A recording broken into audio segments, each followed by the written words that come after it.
વિદ્યાર્થી મિત્રો, હું છું આપનો મિત્ર ગોહિલ ભૈરાજસિંહ અને આજે આપની સમક્ષ લઈને આવ્યો છું ધોરણ 6 સામાજિક વિજ્ઞાનની પ્રશ્ન બેંક એટલે કે એકમ કસોટીનું સંપૂર્ણ સોલ્યુશન.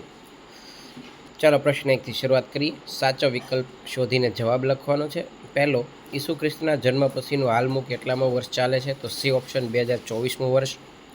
સિંધુ નદી અન્ય કયા નામથી ઓળખાતી? તો હિન્ડોસ અને ઇન્ડસ. તો એ અને બી એટલે કે સી ઓપ્શન જવાબ આવશે.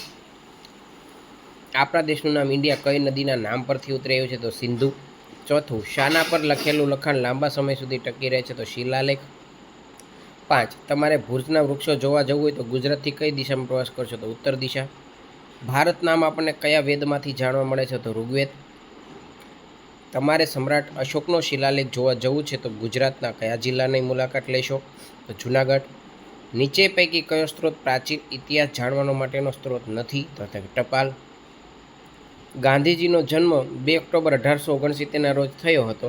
તો આપણે કઈ સદીની વાત ગણીશું? તો એ 19મી સદી ગણાશે. ઈરાનના લોકો સિંધુ નદીને શું કહેતા? તો કે હિન્ડોસ. પ્રાચીન સમયમાં માનવી લખવા માટે શેનો ઉપયોગ કરતો હતો? કે તાડપત્ર. 12મું, નીચેના પૈકી કયા સ્થળે તામ્રપત્રો સચવાયેલા નથી? તો મહાત્મા મંદિર, ગાંધીનગર. C option. ભારતમાં કઈ સદીના પંચમાર્કના સિક્કા મળી આવ્યા છે? તો સી ઓપ્શન ઈસવીસન પૂર્વે 5મી સદી. 14, સિંધુ નદી ભારતની કઈ દિશામાં આવેલ છે? તો ડી ઓપ્શન ઉત્તર પશ્ચિમ. ગંગા નદીની આસપાસના ક્ષેત્રોમાં કેટલા વર્ષ પહેલાં ઘણા બધા શહેરોનો વિકાસ થયેલો જોવા મળે છે? સી ઓપ્શન 2500 વર્ષ. ઈસવીસને કોના જન્મ પછીના વર્ષો છે? તો એ ઈસુ ખ્રિસ્ત. સાલવ્યારીમાં એડીના બીજા કયા નામે ઓળખવામાં આવે? તો સી ઓપ્શન સીઈ. નીચેનામાંથી કયું વિધાન સાચું તે શોધો? તો ડી, અભિલેખો પર લખાયેલ લખાણો લાંબા સમય સુધી ટકી રહેતા. પ્રશ્ન 2 જોઈએ, એમાં પણ આપણે વિકલ્પ છે એના જવાબ આપવાના છે. તો આદિમાનવો શિકાર કરવા માટે કયા હથિયારોનો ઉપયોગ કરતા ન હતા? તો લોખંડના. C option. આદિમાનવે નદી કિનારે વસવાટ કરવાનું પસંદ શા માટે કરતા હતા? તો ડી ઓપ્શન આપેલ તમામ. આદિમાનવો કેવા સ્થળોએ વસવાટ કરવાનું પસંદ કરતા હતા? તો સી, પર્યાપ્ત માત્રામાં પાણી મળી રહે તેવા સ્થળોએ.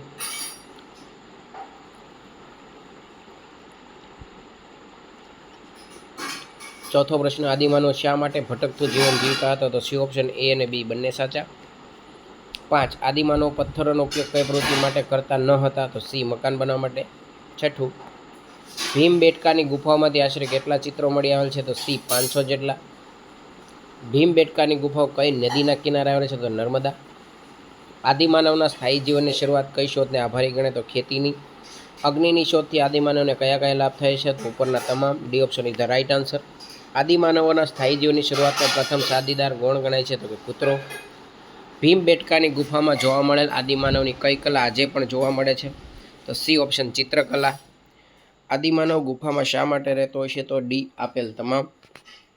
આદિમાનવના સમયને કયા યુગ તરીકે ઓળખવામાં આવે છે? તો પાષાણ યુગ.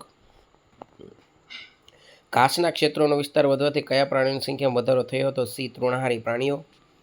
પ્રાચીન સમયનું ભારતનું સૌથી પ્રાચીન ગામ કયું ગણી શકાય? તો મહેરગઢ. પ્રશ્ન 3, આમાં પણ વિકલ્પો છે એના જવાબ આપવાના છે. આદિમાનવનો અગ્નિનો ઉપયોગ શું કરતા હતા? તો કે આપેલ તમામ. ભીમબેટકાની ગુફાઓ કયા રાજ્યમાં આવેલી છે? મધ્યપ્રદેશ. મહેરગઢ નીચે પૈકી કયું વિધાન સાચું નથી? તો મહેરગઢ હાલ ગુજરાત રાજ્યમાં આવેલ પ્રાચીન સ્થળ છે, એ સાચું નથી. કઈ સભ્યતાને સિંધુ ખીણની સભ્યતા તરીકે ઓળખવામાં આવે છે? તો એ હડપ્પિયન સભ્યતા. 5, આદિમાનવો કેવું જીવન જીવતા હતા? તો ભટકતું જીવન. સિંધુ ખીણ સભ્યતાના અવશેષો સૌપ્રથમ કયા સ્થળેથી મળી આવ્યા? તો હડપ્પા. ભોગાવો નદીના કિનારે કયું હડપ્પિયન સભ્યતાનું નગર આવેલું હતું? તો લોથલ. વસ્ત્ર પરિધાન કરેલ પથ્થરની મૂર્તિ કયા હડપ્પિયન નગરની વિશેષતા ગણાય છે?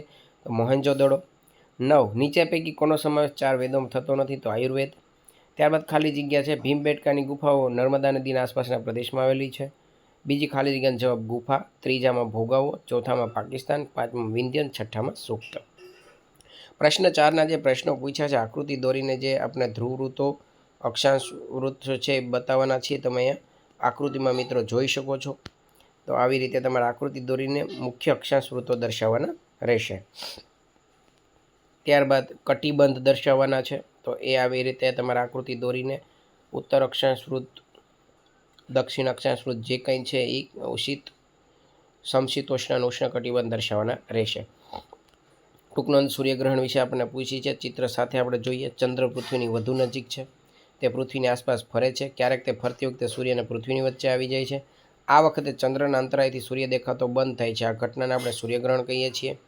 સૂર્ય કરતાં નાનો હોવાથી તે સૂર્યને સંપૂર્ણ ઢાંકી શકતો નથી. આ કારણે આખી દુનિયામાં સૂર્યગ્રહણ એક સાથે જોઈ શકાતું નથી. સૂર્યગ્રહણ અમાસ્યાએ થાય છે, પરંતુ દર અમાસ્યા ઘટના બનતી નથી. ત્યારબાદ ચંદ્રગ્રહણ. તો ચંદ્રને સૂર્ય તરફથી પ્રકાશ મળે છે, તેથી ચંદ્ર તરફ જતા સૂર્યના કિરણોની વચ્ચે પૃથ્વીનો અવરોધ આવે એટલે ચંદ્રના એટલા ભાગમાં અંધકાર રહે. ટૂંકમાં પૃથ્વીના એટલા ભાગનો પડછાયો ચંદ્ર પર પડે છે. ચંદ્રનો આ ભાગ આપણને દેખાય નહીં, જેને ચંદ્રગ્રહણ કહેવાય છે. આવી ઘટના પૂનમની રાતે જ થાય છે, પરંતુ દર પૂનમે આવી ઘટના બનતી નથી. ત્યારબાદ પ્રશ્ન 5 ઉત્તર 1-2 વાક્યમાં આપવાના છે. તો આપણા દેશના લોકો કયા કયા ધર્મો પાળે છે? તો એમાં હિન્દુ, મુસ્લિમ, ખ્રિસ્તી, જૈન, બૌદ્ધ, પારસી વગેરે. ભારતમાં બોલાતી કોઈ પણ 4 ભાષા જણાવો. તો ગુજરાતી, હિન્દી, અંગ્રેજી, બંગાળી. ભારતમાં ઉજવાતા મુખ્ય તહેવારો જણાવો. તો દિવાળી અને નવરાત્રિ. પંજાબનું કયું નૃત્ય પ્રખ્યાત છે? તો ભાંગડા. ભારતમાં કયો ધર્મ પાળનાર પ્રજા સૌથી વધુ છે? તો હિન્દુ. પર્યુષણ તહેવાર કયા ધર્મ સાથે જોડાયેલ છે? તો જૈન. જોસેફ ખ્રિસ્તી ધર્મ પાળે છે, તે પ્રાર્થના કરવા કયા ધાર્મિક સ્થળે જશે? તો ચર્ચ. શીફા મુસ્લિમ ધર્મ પાળે તો તેના તહેવારો કયા હશે? તો ઈદે મિલાદ, મોહરમ. રાસ ગરબા માટે ભારતનું કયું રાજ્ય જાણીતું છે? તો ગુજરાત. કથક કયા રાજ્યનું વિશિષ્ટ નૃત્ય છે? તો ઉત્તર પ્રદેશ. શિવરાત્રિનો તહેવાર કયા ધર્મ સાથે જોડાયેલો છે? તો હિન્દુ. પતેતી તહેવાર કયા ધર્મ સાથે જોડાયેલ છે? તો પારસી. મલયાલમ કયા રાજ્યમાં બોલાતી ભાષા છે? તો કેરળ. શીખ ધર્મની સ્થાપના કોણે કરી? તો ગુરુ નાનક. કર્ણાટક રાજ્યમાં કઈ ભાષા બોલાય છે? કન્નડ. તો મિત્રો, આ રીતે ધોરણ 6 સામાજિક વિજ્ઞાનની એકમ કસોટીના તમામ પ્રશ્નોનો સચોટ જવાબ તમને આ વિડીયોમાં મળી રહ્યા છે. તો મહેરબાની કરીને વિડીયો જે સંપૂર્ણ જોજો. અમારા વિડીયોને લાઇક કરવાનું ભૂલશો નહીં. ચેનલ જો હજુ સુધી સબસ્ક્રાઈબ ન કરી તો કરી લેજો. આવી જ રીતે તમને શૈક્ષણિક વિડીયો મેળવવા માટે આ ચેનલ ખૂબ જ ઉપયોગી થશે. નવા વિડીયો સાથે ફરી પાછા મળીશું. ત્યાં સુધી જય હિન્દ, જય ભારત, જય ગુજરાત.